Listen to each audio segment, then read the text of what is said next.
हम लोग श्रीमद् भागवतम के तीसरे स्कंद के प्रथम अध्याय के 35 और 36 श्लोक को देख रहे हैं।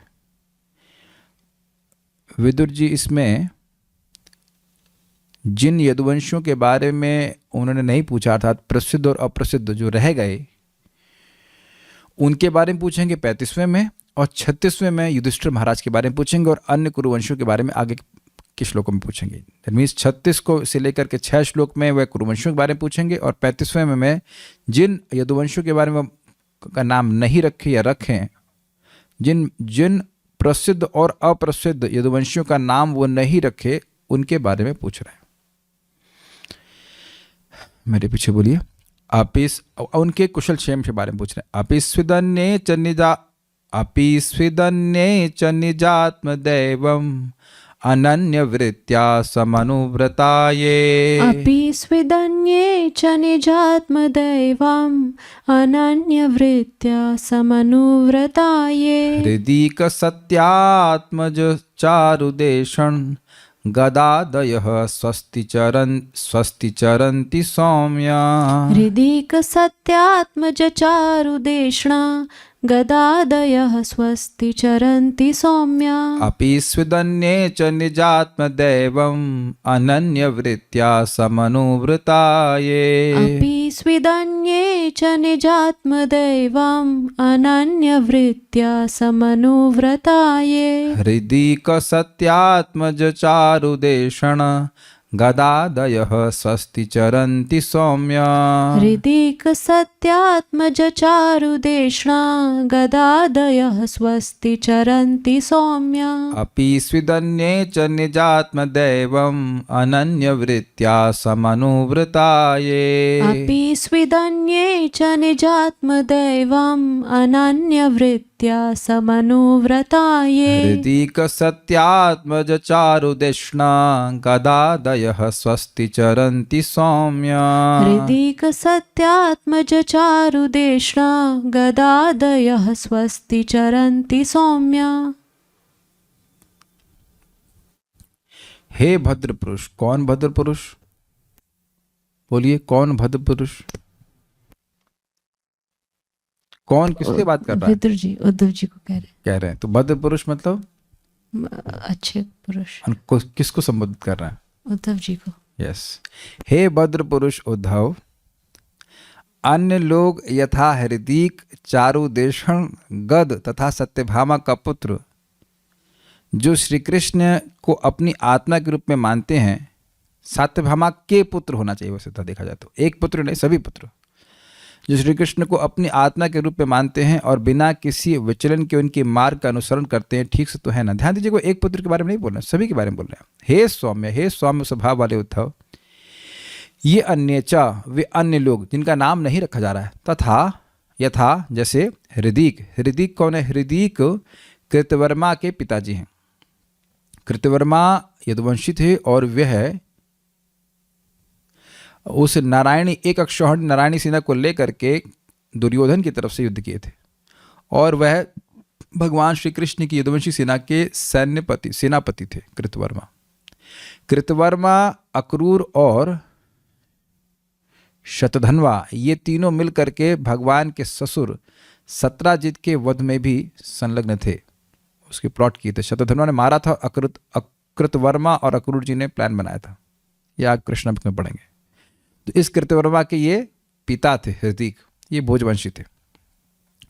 सत्य आत्मज, सत्य यहाँ पे सूचित कर रहा है सत्यभामा भगवान श्री कृष्ण की 8 पट रानियों में से एक थी। 16,108 रानियां थी, उसमें 8 पट रानियां थी, मुख्य रानियां। तो उसमें सत्यभामा थी, सत्यभामा के पुत्र थे। के पुत्र मतलब उनके अन्य पुत्र भी। चारुदेशण सत्यभामा के पुत्र नहीं हैं। प्रद्युम्न, चारुदेशण ऐसे करके रुक्मिणी के पुत्र हैं। तो ये रुक्मिणी के दूसरे पुत्र हैं चारुदेशण। वो गदादय, गद भगवान के भाई हैं, भगवान के छोटे भाई हैं। भगवान का एक नाम है गदाग्रज, गद के अग्रज, गद के बड़े भाई। इसके 2 अर्थ हैं। गद मतलब, अगद मतलब बीमारी ना होना, और गद मतलब बीमारी होना। तो गद यानी बीमारी, यानी अविद्या रूपी बीमारी के अग्रज, सामने उपस्थित होकर जो उसको नाश कर देते हैं, वो है गदाग्रज। ये करती है, और बाकी गदागर्ज करती है भी गद के बड़े भाई।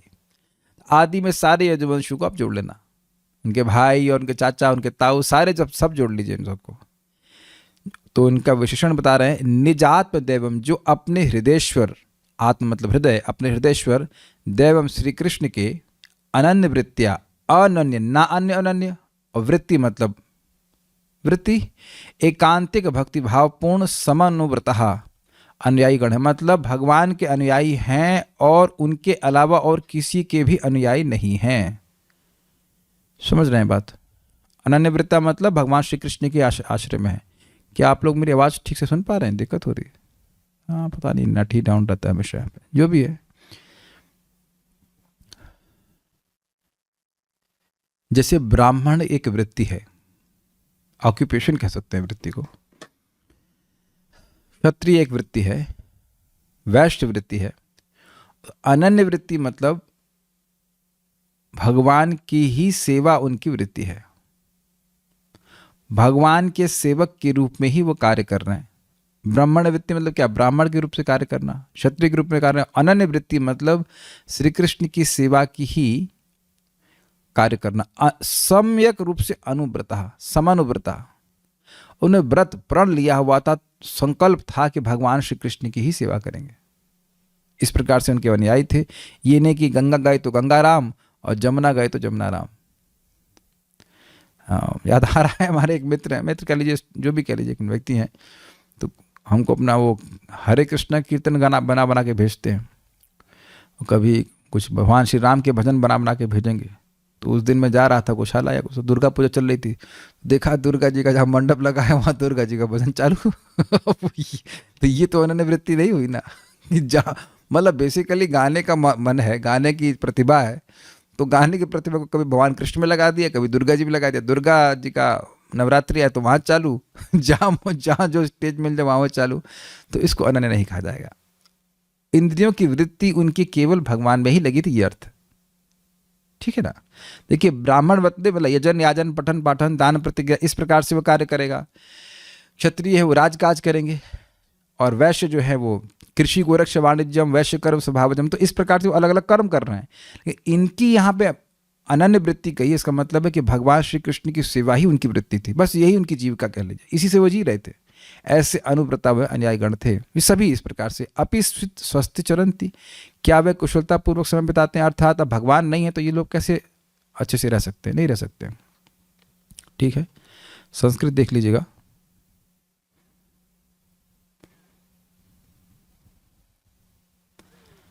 अपि स्विद अन्य च, बाकी अन्य लोग भी क्या स्वस्थि चरंती, सही से रह रहे हैं।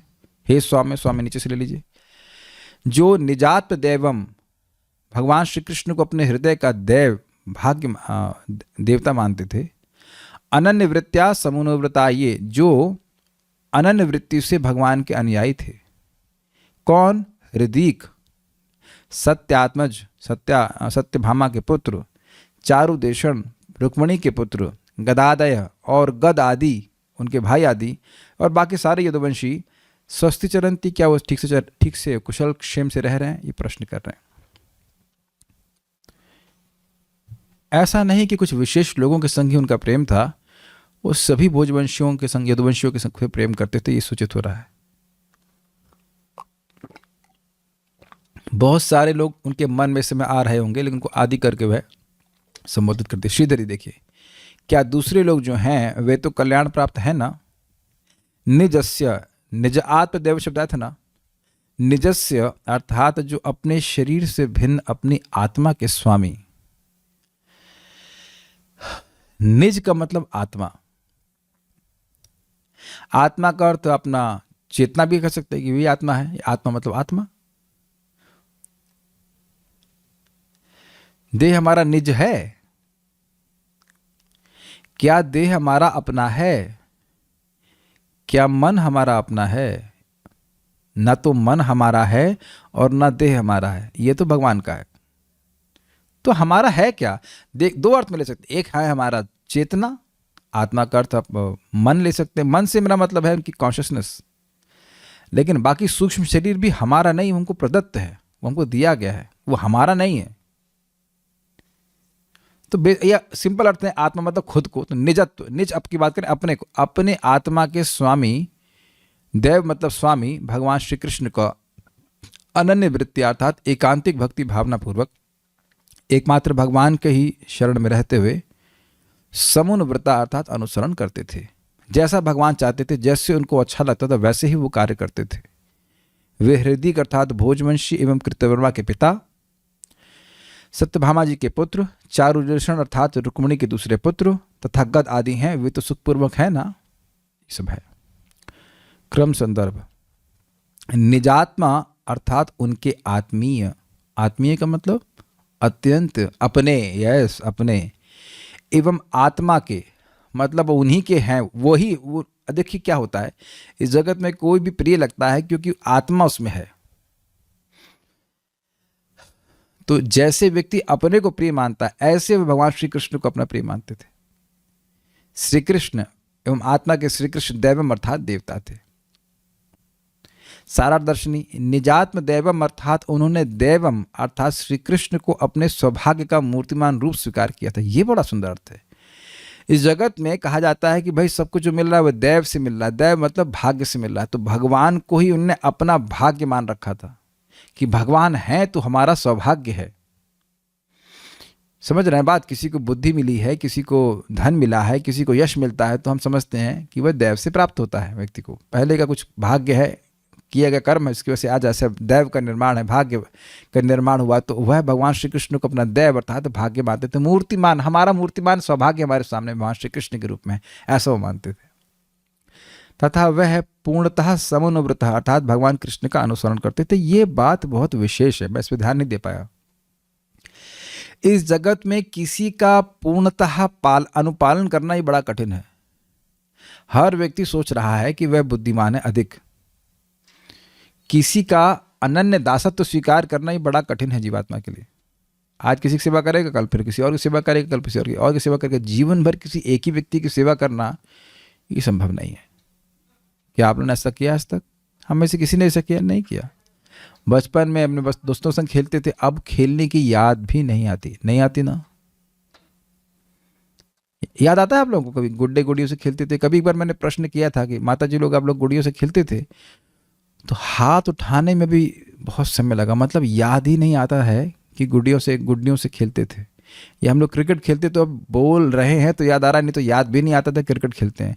बल्ले और बैट की याद भी नहीं आती, जिसकी याद निरंतर आती थी कि भाई अब कब खेलने जाएंगे अपने मित्रों के संग। वो वृत्ति गई कि नहीं गई? है कि नहीं? लेकिन अब आप आगे जाकर उद्धव जी के बारे में देखेंगे, बचपन से ही भगवान कृष्ण की भक्ति करते रहे और एकदम अंत समय तक भक्ति ही करते रहे। ऐसा सभी यदुवंशियों के संग है। समानुव्रतः मतलब जन्म से ही वह भगवान श्री कृष्ण के भगवान के भक्त हैं, पार्षद हैं। ये समझना होगा। इसी को कहते हैं नित्य सिद्ध पार्षद। नित्य सिद्ध पार्षद भगवान कृष्ण को कभी नहीं भूलता। वे जगत में आते हैं, लेकिन ऐसा नहीं कि उनको भगवान से प्रेम करना सीखना होता है। वो सहज रूप से बचपन से भगवान कृष्ण से प्रेमी होते हैं। तो प्रभु जी ये कैसे समझे? अरे हम बचपन से भगवान को भूले हैं कि नहीं? तो इसमें तो कोई कठिनाई नहीं है। जैसे हम लोग बचपन से भगवान को भूले रहते हैं, वैसे ही विपरीत रूप से भगवान के भक्त सदा ही भगवान को स्मरण करते रहते हैं। माया मुग्ध जीव नहीं स्वतः कृष्ण ज्ञान। माया से मुग्ध जीव को स्वतः कृष्ण ज्ञान नहीं होता है। लेकिन जो माया से मुग्ध नहीं है, जो नित्य पार्षद हैं, वह भगवान के ज्ञान से स्वतः युक्त होते हैं। ये अर्थ है इसका। बहुत अच्छा अर्थ था, मैं बताना भूल गया था। समानुव्रतः पूर्णतः पूरा जीवन मरते दम तक भगवान का ही अनुसरण करते हैं। अनुसरण मतलब उनके पीछे चलना। अनुसरण, शरण, सर्प मतलब चलना। दोस्तों एक अर्थ भी होता है। तो शरण मतलब उनके ही पीछे चलना। Is very nice. फॉलोअर्स कुछ भी करें कृष्ण अनुसरण करेंगे, वो उनके पीछे ही चलेंगे। तो कहे तुम लोग तो कृष्ण के पीछे लगो। हमें कहा तो यही तो होना चाहते हैं। पीछे लगो समझते हैं, पीछे चलने वाले, पीछे लगे। हाँ यस, इसी गुण का तो स्मरण कर रहे हैं महाभागवत विदुर जी। किसी ना किसी का अनुसरण तो हम लोग कर ही रहे हैं, है ना? हीरो हीरोइन का अनुसरण करते हैं तो क्या करेंगे? जहां वो नरक में जाएंगे तो हम भी नरक में जाते हैं। कोई कठिनाई तो है नहीं। तो भगवान का अनुसरण करेंगे तो कहाँ जाएंगे? भगवान के पास जाएंगे। अब ये युधिष्ठिर महाराज के बारे में पूछेंगे। ये श्लोक बड़ा इंटरेस्टिंग है, मेरे पीछे बोलिए। अपि स्विदोर्भ्याम विजयाच्युताभ्याम धर्मेण धर्मः परिपाति सेतुम्। अपि स्वदोर्भ्यां विजयाच्युताभ्यां धर्मेण धर्मः परिपाति सेतुम्। दुर्योधनोत्तप्यतो यत्सभायां साम्राज्यलक्ष्म्या विजयानुवृत्त्या।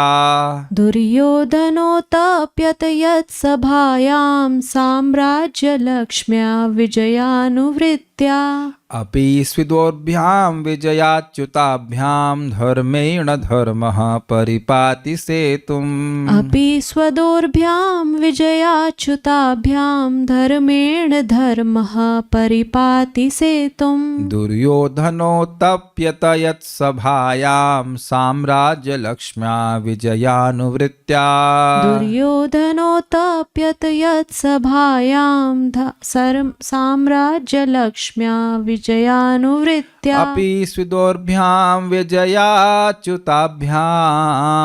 धर्मेण धर्मः परिपाति सेतुम्। अपि स्वदोर्भ्यां विजयाच्युताभ्यां धर्मेण धर्मः परिपाति सेतुम्। दुर्योधनोत्तप्यत यत्सभायां साम्राज्यलक्ष्म्या विजयानुवृत्त्या। दुर्योधनोत्तप्यत यत्सभायां साम्राज्यलक्ष्म्या विजयानुवृत्त्या। अपि स्वदोर्भ्यां विजयाच्युताभ्यां धर्मेण धर्मः परिपाति सेतुम्। अपि स्वदोर्भ्यां विजयाच्युताभ्यां धर्मेण धर्मः परिपाति सेतुम्। दुर्योधनोत्तप्यत यत्सभायां साम्राज्यलक्ष्म्या विजयानुवृत्त्या। दुर्योधनोत्तप्यत यत्सभायां साम्राज्यलक्ष्म्या विजयानुवृत्त्या। हे भारत फ्रॉम साधुरा, हे Bharat, I am very happy to see you coming every day. Hare Krishna. Okay, ये बड़ा इंटरेस्टिंग है। देखिएगा अर्थ कहाँ कहाँ जाएगा। अब मैं पूछना चाहूँगा, कौन पूछ रहे हैं? विदुर जी पूछ रहे हैं कि महाराज युधिष्ठिर धार्मिक सिद्धांतों के अनुसार तथा धर्म पथ के प्रति सम्मान सहित राज्य का पालन पोषण कर तो रहे हैं ना?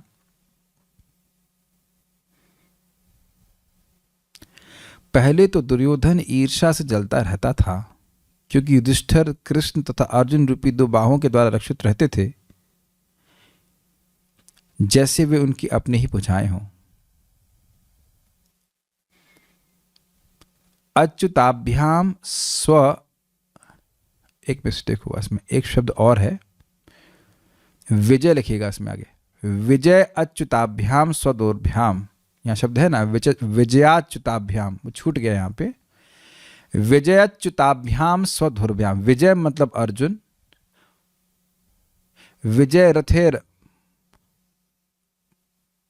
ऐसे करके विजय रथेर कुटुंब करके श्लोक है वहां पे प्रथम में। तो विजय के रथ यानी विजय अर्थात अर्जुन, अर्जुन का नाम है विजय। यहाँ जोड़ लीजिएगा, अन्वय के बाद अन्वय शुरू कर रहे हैं तो विजय शब्द रखेगा। विजय अच्युताभ्याम, ये द्विवचन में है। विजय अर्थात अर्जुन और अच्युत मतलब भगवान श्री कृष्ण की रूपी स्वदोर्भ्याम, दो भुजाओं के द्वारा, श्री कृष्ण सहित अर्जुन रूपी अपनी दोनों भुजाओं के द्वारा धर्मराज युधिष्ठिर धर्मेणाम धार्मिक सिद्धांतों के अनुसार तथा सेतुम अपि धर्म पथ के प्रति सम्मान रखते हुए।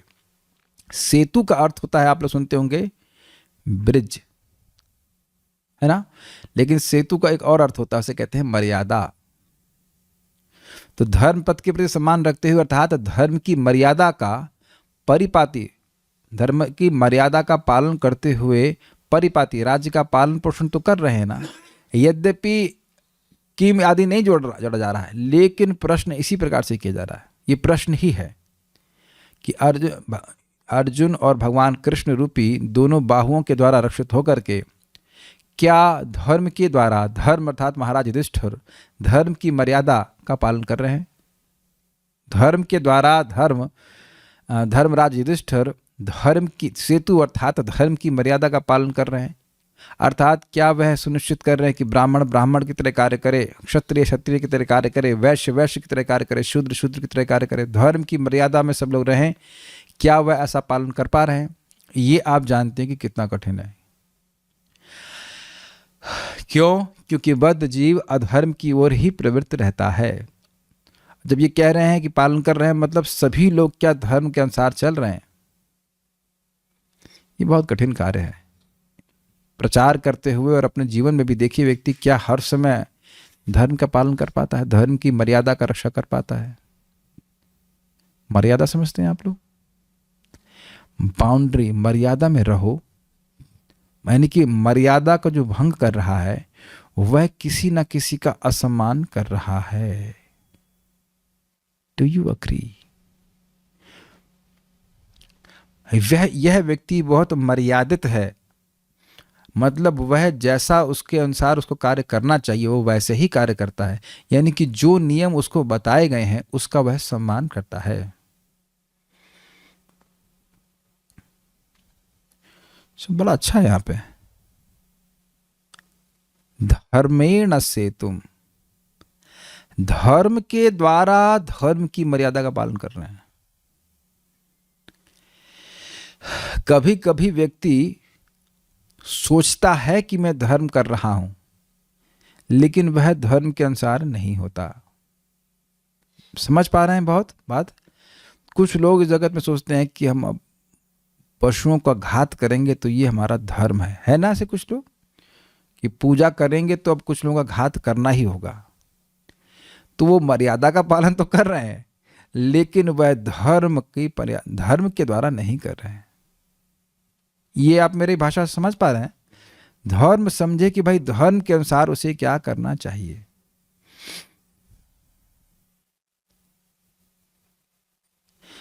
कि धर्मेण हीना पशु भी समाना। आहार, निद्रा, भय और मैथुन, बात बहुत सिंपल सी लगती है, बहुत खल जाएगी अगर सुनने के व्यक्ति। इन चीजों को करने में पशु बिल्कुल हमारे ही समान दक्ष हैं।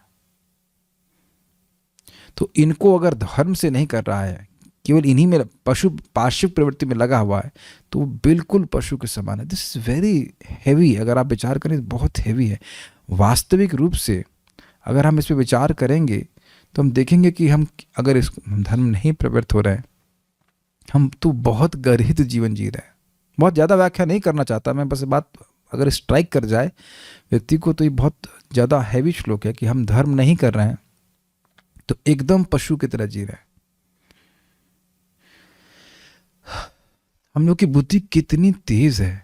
आप लोग लग रहा हो कि कलयुग में हम लोग डाउन हैं, ठीक है वो तो है, लेकिन मनुष्यों को पशुओं से कंपेयर करें, तुलना करें तो हमारी बुद्धि कितनी तेज है, बहुत तेज है ना? भागवत पढ़ पा रहे हैं, समझ पा रहे हैं, गीता पढ़ पा रहे हैं, समझ पा रहे हैं भगवान कौन है। क्या ये पशु समझ सकते हैं? नहीं समझ सकते। तो क्या हम लोग ऐसी प्रवृत्ति में प्रवृत्त हों? भोजन करें लेकिन भगवान को अर्पित करके करें, ये इंसान का कर्तव्य है। तो ये सुनिश्चित कर रहे थे कि राजा के रूप में कि उनकी कोई भी प्रजा केवल पार्श्विक प्रवृत्तियों में न रहे, सभी लोग मर्यादित रहें, वर्णाश्रम के नियमों का पालन करें, क्रमशः सब लोग भगवान की भक्ति करके आगे बढ़ें। बहुत बड़ी बात है। इस समय आप देखिए राजा लोग या जो प्राइम मिनिस्टर हैं, जो कुछ भी हैं, वो बहुत सारी चीज़ों के लिए खरबों अरबों रुपए खर्च कर रहे हैं, है कि नहीं? और उनसे पूछे कि धर्म का परिपालन करने के लिए आप क्या कर रहे हो? गायों के कटने के लिए नए नए कत्ल खाने खोल रहे हैं, अभी भी खोले जा रहे हैं, जहाँ तक मैं समझ रहा हूँ खुल रहे हैं ना। तो यही धर्म का परिपालन है। भगवान भी तो देख रहे हैं ना। तो आप प्रथम स्कंद को अगर आप पढ़ेंगे तो वहां देखेंगे युधिष्ठिर महाराज इतना सुंदर शासन कर रहे थे कि समुद्र स्वयं मणि माणिक्य दे देता था, लोग उसको देखते नहीं थे।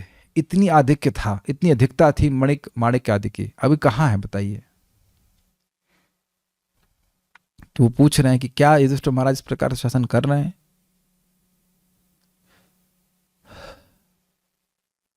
तो मान लो कोई प्रश्न करे तो भाई उनके परिपालन करने में दोष क्या है? जो आपने बोल ही दिया कि अर्जुन है, कृष्ण है, उनकी रक्षा करने के लिए। तो दिक्कत क्या हो जाए, कहते नहीं देखिए हो क्या रहा है कि सिंहासन के द्वारा, सिंहासन ही अनर्थ का हेतु है। राजा जैसी, जो भी व्यक्ति राजा बनेगा उसके द्वेष करने वाले होंगे ही, और उनका एक महान द्वेष करने वाला व्यक्ति था, वो था दुर्योधन। तो दुर्योधन क्योंकि द्वेष कर रहा था, इस कारण से कठिनाई आ ही सकती थी। इसलिए वो पूछ रहे हैं कि क्या वो धर्म से परिपालन कर रहे हैं कि नहीं। स्वाभाविक सी बात, ये उस घटना का वर्णन कर रहे हैं। ये सब बातें अब भगवान के तिरुभाव होने के बहुत पहले के, ये राजसू यज्ञ के पहले की बात हो रही है। राजसू यज्ञ में जब मैं युधिष्ठिर के समय युधिष्ठिर महाराज पूरे विश्व का शासन कर रहे थे, उसके बाद उनका राज्य छीना गया है। आप समझ रहे हैं बात। तो इसलिए कह रहे हैं कि दुर्योधन जैसे लोग उनसे द्वेष कर रहे थे, तो उन्हें कहीं कोई दिक्कत तो नहीं है ये राज्य करने में। तो कह रहे यत सभायाम, जिस मय दानव निर्मित राजा युधिष्ठिर की सभा में विजयानुवृत्त्या, युधिष्ठिर की विजय की परंपरा अथवा अर्जुन की सेवा को देखकर साम्राज्य लक्ष्म्या, उनके राजसी ऐश्वर्य से दुर्योधन अतप्यता, दुर्योधन अत्यंत संतप्त होता था। क्या मतलब है, देखिए हुआ ये था कि अर्जुन और भगवान श्री कृष्ण वह एक भगवान युधिष्ठिर महाराज की सभा में थे, बैठे हुए थे, और उस समय एक युधिष्ठिर महाराज की सभा में थे, हम बोल रहे हैं, हमको नहीं पता, लेकिन भगवान कृष्ण अर्जुन साथ में थे, और उनके पास एक व्यक्ति ब्राह्मण के रूप में आए, और वो थे अग्निदेव। और उन्हें कहा कि किसी राजा ने उनको बहुत यज्ञ में घी अर्पित किया, तो उनका डाइजेशन पावर डाउन हो गया है।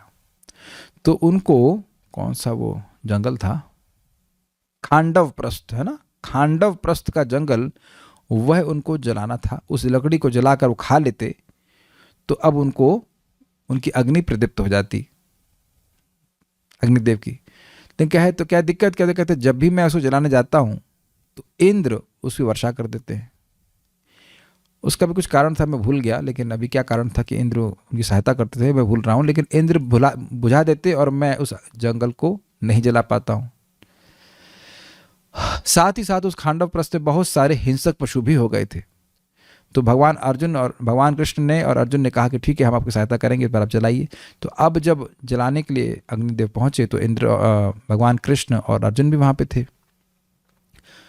और इंद्र आते और बारिश करते, तो अर्जुन अपने बाणों से एक छत्र बना दिए, तो पानी की एक बूंद भी उस जंगल में नहीं जल पाई, और कोई भी हिंसक पशु बाहर से निकलने नहीं देते, वो बाहर से उसको मार देते। तो उसी में मय दानव भी रह रहा था। तो मय दानव को ने आकर के अर्जुन की शरण ली, तो अर्जुन ने उसको नहीं मारा। तो मय दानव ने फिर उनको प्रसन्न होकर कहा कि मैं आपकी क्या सेवा कर सकता हूँ। एक तो उन्हें मय दानव ने कहा, बड़ा इंजीनियर था, कि मैं आपको टेक्नोलॉजी का ज्ञान देना चाहता हूँ। तो भगवान कृष्ण कहे, ये दानवी विद्या है, इसका आप, ये कलयुग में अपने आप प्रकट होगी, इसको आप मत स्वीकार कीजिए। अब देख रहे उससे बहुत गड़बड़ हो रहा है। और फिर कहने ने फिर भी कुछ सेवा करी, तो उन्होंने कहा ठीक है, मैं तो उन्होंने कहा कि बहुत अच्छे शिल्पी थे वो, तो उन्होंने एक बहुत सुंदर महल की रचना करी, उसी के बारे में बोली यत सभायाम। उसके बारे में प्रसिद्ध है कि जहाँ जल था वहाँ पे पृथ्वी दिखती थी, जहाँ पृथ्वी दिखती थी वहाँ पे जल होता था। और वहीं राजसूय यज्ञ भी हुआ था जहाँ पे दुर्योधन आया था, तो वहाँ पे उसने विजयानुवृत्तिया। अब ये शब्द बड़ा इंटरेस्टिंग है। अनुवृत्ति का मतलब होता है परंपरा, एक के बाद एक, एक के बाद एक। तो विजय का अर्थ लिया गया है विविध जय, वी मतलब विविध और जय मतलब जय। तो युधिष्ठिर महाराज की विविध प्रकार से जय हो रही थी। कैसे जय हो रही थी? राजसूय यज्ञ होने के लिए पूरे विश्व पे वह जय प्राप्त किए हुए थे और जरासंध को मरवा दिए थे। जरासंध को मारने के लिए भगवान कृष्ण, अर्जुन और भीम गए थे, वो मारा गया, उसके बाद राजसूय यज्ञ हुआ। तो पूरे विश्व पे वे राज्य कर रहे थे कि नहीं? तो विविध प्रकार से युधिष्ठिर महाराज की जय को देख करके। अब अनुवृत्ति का क्या मतलब हुआ? उत्तर दिशा में युधिष्ठिर महाराज की सेना गई, युद्ध हुआ, वो जीत लिए। दक्षिण दिशा में उनकी सेना गई, वो जीत लिए। पूर्व दिशा में उनकी सेना गई, वो जीत लिए। पश्चिम दिशा में गई, वो जीत गए। तो ये परंपरा हो गई कि नहीं? आप समझ में आए परंपरा? एक के बाद एक जहां भी उनकी सेना जाती वह परंपरागत रूप से जीत ही जाते। तो ऐसी जीत को देखकर दुर्योधन जल गया। अरे कहीं तो हारे ये लोग। समझ में आए विजयानुवृत्ता का मतलब? विविध प्रकार से युधिष्ठिर महाराज की जय की परंपरा को देख करके उसको बहुत जलता था। दूसरा अनुवृत्ति का मतलब होता है सेवा, अनुकूल भाव से सेवा करना। तो अर्जुन जैसा महान योद्धा वह युधिष्ठिर महाराज की अनुवृत्ति कर रहा था। विजय, विजय का मतलब अर्जुन भी, तो विजय अनुवृत्तिया मतलब उनका वैभव था। और अर्जुन जैसे महान योद्धा, भीम जैसे महान योद्धा, स्पेशली यहाँ पे अर्जुन का अर्थ है अर्जुन जैसे महान योद्धा उनकी सतत सेवा कर रहे थे। देखिए समझने का प्रयास कीजिए, अगर युधिष्ठिर महाराज नहीं होते तो दूसरा बड़ा लड़का कौन था? बड़ा आप बताइए, माइक बताइए। अगर युधिष्ठिर महाराज नहीं होते, मालूम मर गए होते या जन्म नहीं लिए होते, तो बड़ा लड़का कौन था सबसे बड़ा? बालो जल्दी बताओ, माइक में बताओ, माइक में बताओ। कर्ण। अरे कर्ण तो पिक्चर में नहीं है। दुर्योधन। दुर्योधन होता तो दुर्योधन राजा होता, तो दुर्योधन की सेवा कौन कर रहा हो? दुर्योधन की सेवा अर्जुन कर रहे होते कि नहीं कर रहे होते? क्योंकि राजा हैं। लेकिन युधिष्ठिर महाराज राजा हैं, युधिष्ठिर महाराज राजा हैं, और युधिष्ठिर महाराज राजसूय की बात कर रहा हूं मैं, अभी वो द्यूत क्रीड़ा नहीं हुई है। तो राजसूय में भगवान कृष्ण की अग्र पूजा इत्यादि हुई, पूरे विश्व में युधिष्ठिर महाराज का आधिपत्य हुआ। तो ऐसे युधिष्ठिर महाराज की अर्जुन सेवा कर रहे हैं। तो इसको देख करके, साम्राज्य लक्ष्मी, उनकी राजसी ऐश्वर्य को देख करके दुर्योधन अतप्यतः, दुर्योधन बहुत संतापित हो गया। उसे क्या दिक्कत हुई? दिक्कत यही तो है, पर उत्कर्ष असहनम इति मात्सर्यम। जो मत्सरता से व्यक्ति युक्त होता है वह दूसरे के उत्कर्ष को देख के जलता है। तो अर्जुन तो मूर्तिमान कली के स्वरूप हैं, तो वो तो जलेंगे ही।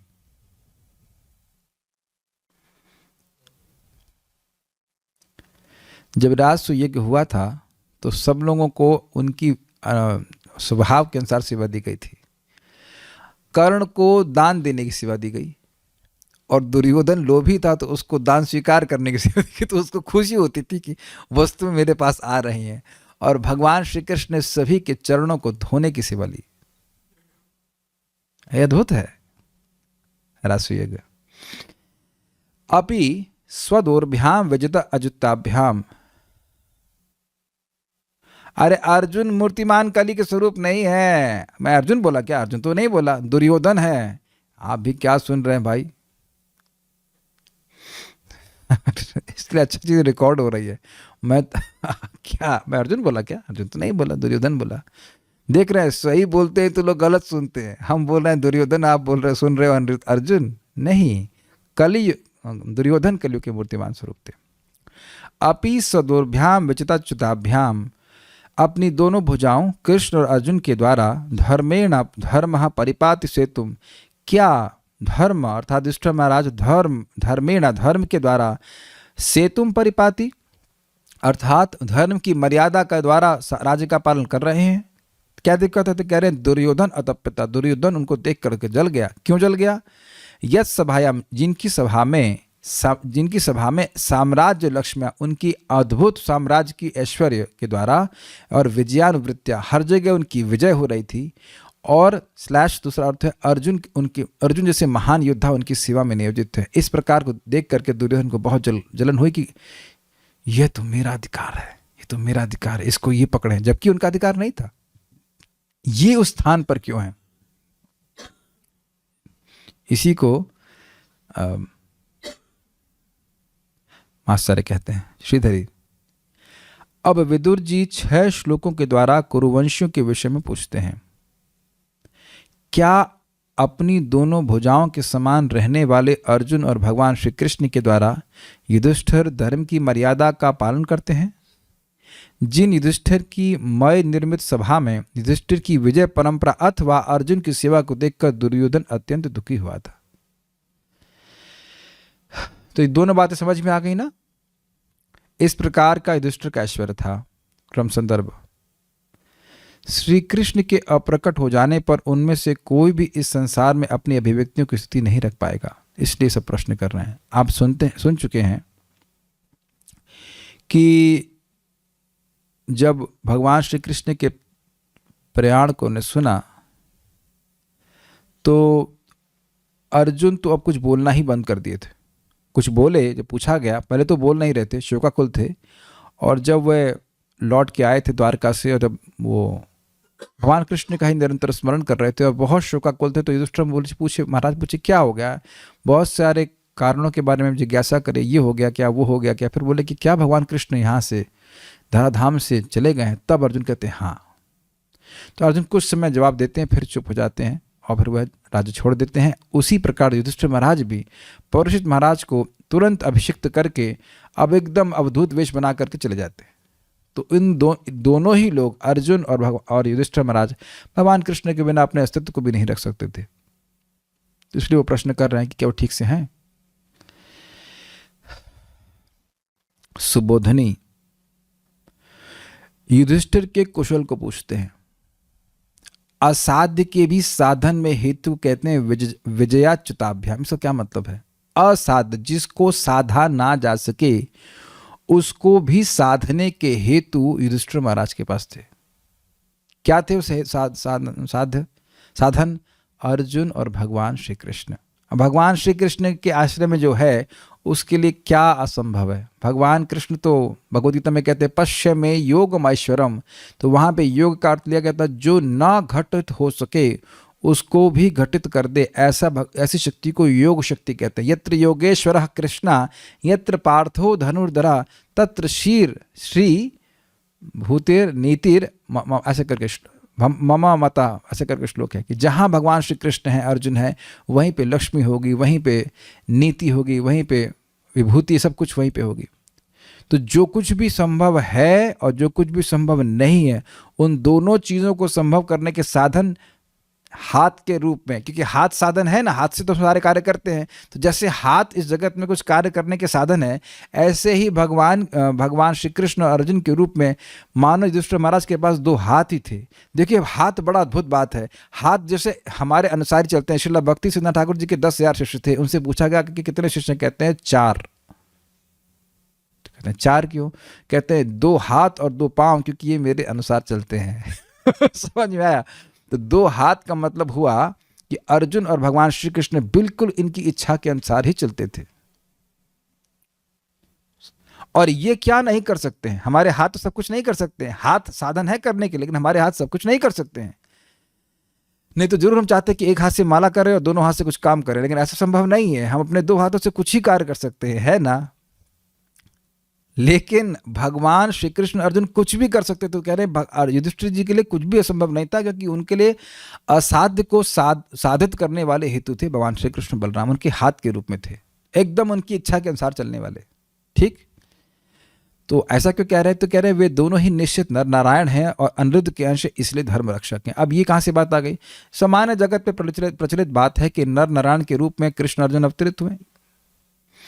तो एक जगह चैतन्य चरितामृत में स्पष्ट बताया गया, क्योंकि ये दोनों ही भगवान के अंश हैं, इसलिए भगवान से अभेद है, इसलिए इनके अवतार के रूप में भगवान कृष्ण को कहना ये भी गलत नहीं है, क्योंकि कृष्ण के संग नर नारायण अवतारित होते हैं। एक जगह और कहते हैं क्योंकि क्षीरोदकशाय विष्णु के काले और सफ़ेद बाल से भगवान विष्णु के अवतार के रूप में भी उनको ग्रहण किया जाता है, तो वो भी कोई दिक्कत नहीं है। वो एक अगर आप उस अंश में कह रहे हैं तो ठीक है, वो भी सही है, क्योंकि वो धर्म के रक्षक हैं। यद्यपि भगवान कृष्ण के अवतार नहीं है, लेकिन एक समान भाषा में बोलते हैं ना कि नर नारायण के वह अवतार हैं, तो उस तरह से अगर आप ग्रहण कर रहे हैं तो धर्म के रक्षक हैं। बाहुओं से जैसे शरीर की रक्षा होती है, उस प्रकार वे धर्म की रक्षा कर रहे थे, इसलिए कहते हैं स्वदोर्भ्याम। ये बड़ी इंटरेस्टिंग है। जैसे व्यक्ति बाहों से अपने शरीर की रक्षा करता है कि नहीं, कुछ भी कठिनाई आती तुरंत अपने हाथों को आगे कर लेता है, तो ये है धर्म युधिष्ठिर महाराज। इसलिए धर्म की रक्षा ऐसे करते थे जैसे मानो उनका अपना शरीर हो। जैसे हम अपने शरीर की रक्षा के लिए को बहुत सबसे अधिक प्राथमिकता देते हैं कि नहीं, ऐसे ही धर्मराज युधिष्ठिर धर्म को की रक्षा करने को सर्वोपरि मानते थे। और करते कैसे थे? धर्म के रक्षक रूपी अर्जुन और भगवान कृष्ण रूपी अपने दोनों बाहुओं के द्वारा करते थे। समझ पा रहे हैं? नहीं समझ पा रहे हैं? विजय अर्थात अर्जुन एवं अच्युत अर्थात भगवान श्री कृष्ण, तो बड़ा स्पष्ट है। सेतु अर्थात परंपरागत मर्यादा, जो धर्म की मर्यादा जो परंपरा में उनको अनुभव प्राप्त हुआ था, पता था कि भाई ये धर्म की मर्यादा है, उसका वह पालन कर रहे थे। जैसे उनके पूर्वजों ने प्रजा का पालन किया धर्म के अनुसार, महाराज शांतनु ने, महाराज विचित्रवीर ने, महाराज पांडु ने वैसे ही पालन किए। बहुत बड़ी बात है, बहुत बड़ी बात है। कोई राजा है, जैसे वह पालन कर रहा है अच्छे से, जरूरी नहीं है कि उसका पिता, उसका बच्चा भी वैसे ही पालन करे, है ना। आप आगे जाके सुनेंगे कि ध्रुव महाराज के वंश में एक व्यक्ति आए, उनका नाम था अंग। बहुत अच्छे राजा थे, लेकिन उनका लड़का हुआ वेण, जो बहुत क्रूर था। तो वह अपने पिता के द्वारा मर्यादा का पालन नहीं कर रहा था, जो उसको परंपरा में प्राप्त थी। लेकिन यहाँ पे कह रहे हैं कि परंपरा में जो उनको मर्यादा प्राप्त थी कि हाँ भाई, जो प्रजा है उसका पालन ऐसे होना चाहिए, वैसे ही वो कर रहे थे। इसलिए कह रहे सेतु। धर्मेण अर्थात विहित प्रकार के द्वारा, मतलब जैसा धर्म शास्त्रों में विहित है, निर्दिष्ट है, आदेशित है, वैसे ही वह मर्यादा का पालन कर रहे थे। अपने हिसाब से मर्यादा को नहीं सेट कर ले रहे थे।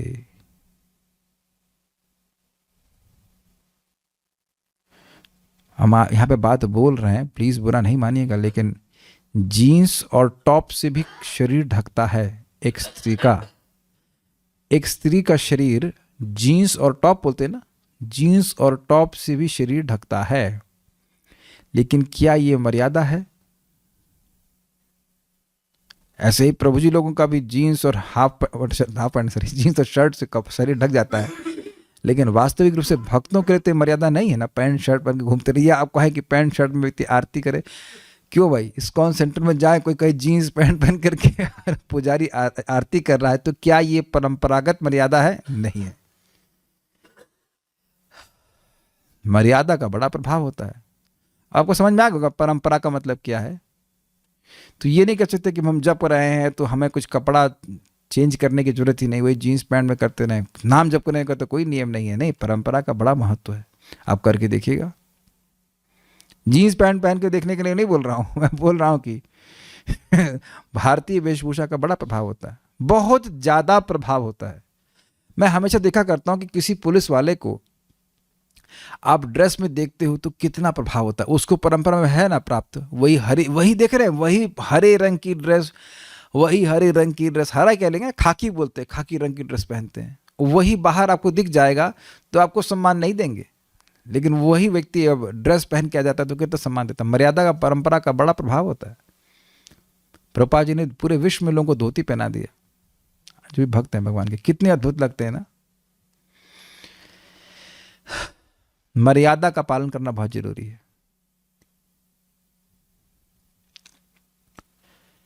क्या परिपालन कर रहे हैं, यह प्रश्न यद्यपि श्लोक से नहीं दिख रहा है कि प्रश्न है, लेकिन प्रश्न कर रहे हैं। राजा युधिष्ठिर के धर्मत्व के द्वारा तो धर्म के अनुसार परिपालन तो सिद्ध ही है।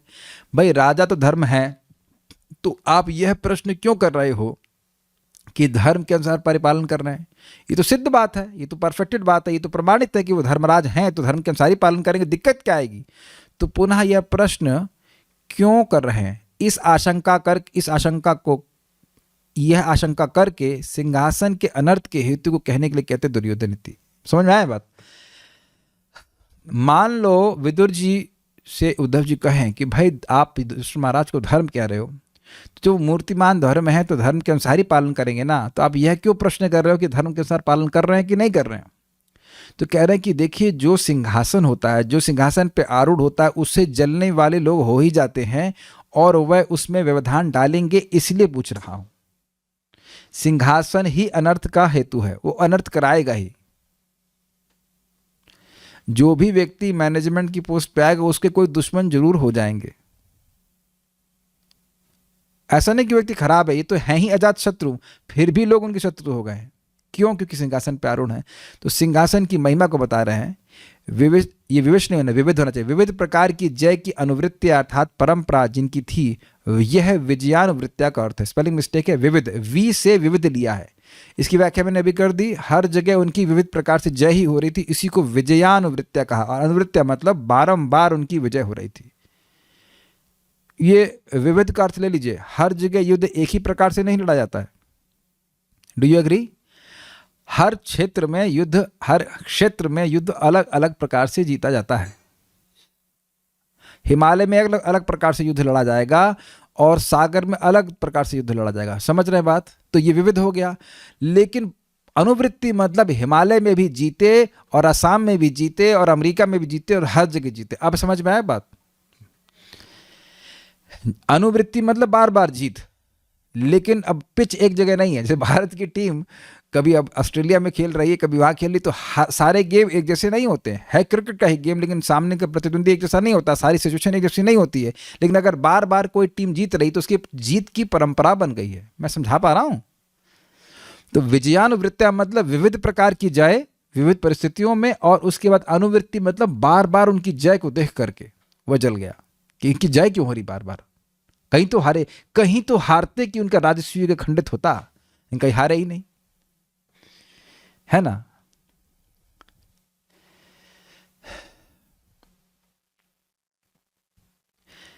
वैसी साम्राज्य लक्ष्मियां अर्थात राजसी ऐश्वर्य से, साम्राज्य समझते ही राजा और लक्ष्मी मतलब ऐश्वर्य, राजसी ऐश्वर्य से अथवा विजय अर्थात अर्जुन की सेवा, अर्जुन जैसे महान योद्धा उनकी सेवा कर रहे थे, अनुवृत्ति मतलब सेवा, एवं राजसी ऐश्वर्य से जो राजा युधिष्ठिर की सभा थी उसको देखकर दुर्योधन अत्यधिक तप्त हो उठा। मतलब युधिष्ठिर महाराज की सभा में अर्जुन सेवा कर रहे थे, तो उसको देख करके दुर्योधन बहुत जल गया। राजा के इन दोनों गुणों की अधिकता से दुर्योधन को अधिक ताप प्राप्त हुआ। क्या दो गुण? एक तो उनकी हर जगह हर प्रकार से विजय हो रही थी, तो दोनों गुणों की अधिकता क्या थी? एक तो इनकी विविध प्रकार से जय हुई, और एक महान योद्धा अर्जुन उनकी सेवा कर रहे थे। सारादर्शनी 6 श्लोकों में विदुर जी कुरुओं के विषय में प्रश्न करते हैं। धर्मों अर्थात महाराज युधिष्ठिर ने अर्जुन और कृष्ण रूपी अपनी 2 भुजाओं का उपयोग करते हुए धर्म की सेतु अर्थात मर्यादा की रक्षा करी। ये तो इंपॉर्टेंट पॉइंट था, कॉमन पॉइंट था। दुर्योधन युधिष्ठिर महाराज के साम्राज्य की उस संपत्ति से ईर्ष्या करने लगा जो विजयानुवृत्तिया अर्थात सर्वोच्च उत्कृष्टता के अनुरूप थी। ये इंटरेस्टिंग है। विजय की अनुवृत्ति के अनुसार थी। अब समझ में आया? जो सबसे बड़ा उत्कर्ष किसी राजा का हो सकता है, उसके अनुसार युधिष्ठिर महाराज की साम्राज्य लक्ष्मी थी। तो क्या कुछ समझ में आया आपको? साम्राज्य लक्ष्मिया विजयानुवृत्तिया, एक आपने अर्थ लिया था विजयावृत्तिया का, भाई उनकी हर जगह विजय हुई। एक अर्थ लिया कि भाई अर्जुन उनकी सेवा कर रहे थे, और दूसरा ये विशेषण जो है वह साम्राज्य लक्ष्मी का है। साम्राज्य लक्ष्मिया विजयानुवृत्तिया, विजय मतलब उत्कर्ष, तो जो उनकी साम्राज्य की लक्ष्मी थी वह उत्कर्ष, हाईएस्ट उत्कर्ष की अनुरूप थी, उससे वो जलने लगे। समझ आ रहा है? दूसरा अर्थ नहीं गया ऊपर से। विजयानुवृत्तिया भाई हाईएस्ट, मतलब हाईएस्ट ऐश्वर्य क्या हो सकता है, उसके पीछे चल रहा था, मतलब उनका हाईएस्ट ऐश्वर्य था। ऐसा कहा गया है कि युधिष्ठिर महाराज का राज्य भगवान कृष्ण के राज्य के समान, भगवान श्री राम के राज्य के समान था। तो ये हाईएस्ट हो गया ना, हाईएस्ट उसके अनुसार था वो। ये हाईएस्ट स्टैंडर्ड है ऐश्वर्य का, उस हाईएस्ट स्टैंडर्ड ऐश्वर्य के स्टैंडर्ड के अनुसार उनके साम्राज्य की लक्ष्मी थी, तो उसको देखकर दुर्योधन जल गया। ये 3 अर्थ हमने यहाँ पे सुने। तात्पर्य, महाराज युधिष्ठिर धर्म के प्रतीक थे। जब वे भगवान कृष्ण तथा अर्जुन की सहायता से अपने साम्राज्य पर शासन करते थे, तो उनके साम्राज्य का ऐश्वर्य स्वर्ग के भी ऐश्वर्य की सभी कल्पनाओं को मात कर चुका था। और उसका प्रमाण है कि वह स्वर्ग की इच्छा भी नहीं करते थे। जब उनका राज्य ही स्वर्ग से श्रेष्ठ है तो स्वर्ग की इच्छा क्यों करेंगे? उनकी असली बाहें तो भगवान कृष्ण तथा अर्जुन थे, यानी वे अपने हाथों से नहीं अपितु भगवान कृष्ण और अर्जुन के द्वारा धर्म की संस्थापना कर रहे थे। धर्म की संस्थापना करने के लिए तो अर्जुन भगवान श्री कृष्ण आते ही हैं। इस तरह वे हर एक के ऐश्वर्य से बहुत आगे थे, इसीलिए कह रहे हैं विजयानुवृत्ति। उनका ऐश्वर्य हाईएस्ट, सबसे उत्कृष्ट कोटि का था। दुर्योधन इस ऐश्वर्य से ईर्ष्या करता था, अतएव उसने युधिष्ठिर को संकट में डालने के लिए अनेक चालें चली और अंत में कुरुक्षेत्र का युद्ध हुआ। तो इसीलिए वो प्रश्न कर रहे हैं कि युधिष्ठिर महाराज ठीक से हैं क्या? वह युधिष्ठिर महाराज के द्यूत क्रीड़ा के पहले की स्थिति को स्मरण कर रहे हैं, जिस समय वो राजसूय यज्ञ किए थे और पूरे विश्व का शासन कर रहे थे। कुरुक्षेत्र युद्ध के बाद महाराज युधिष्ठिर एक बार फिर से अपने वैध साम्राज्य पर शासन कर सके तथा उन्होंने धर्म के प्रति सम्मान तथा आदर भाव की पुनर्स्थापना करी। महाराज युधिष्ठिर जैसे पुण्यात्मा राजा द्वारा शासित साम्राज्य की यही शोभा है कि धर्म के अनुसार हर व्यक्ति चले, स्वयं राजा भी चले और प्रजा भी चले, यथा राजा तथा प्रजा इत्यादि। तो और कोई प्रश्न यहाँ पे है नहीं। युधिष्ठिर महाराज के बारे में प्रश्न किया है, आगे कुरुवंशों के बारे में आगे प्रश्न करेंगे, उनको हम लोग भगवान ने चाहा तो आगे देखेंगे। श्रीमद् भागवतम की जय, श्रील प्रभुपाद की जय, निताई गौर प्रेमानंदे।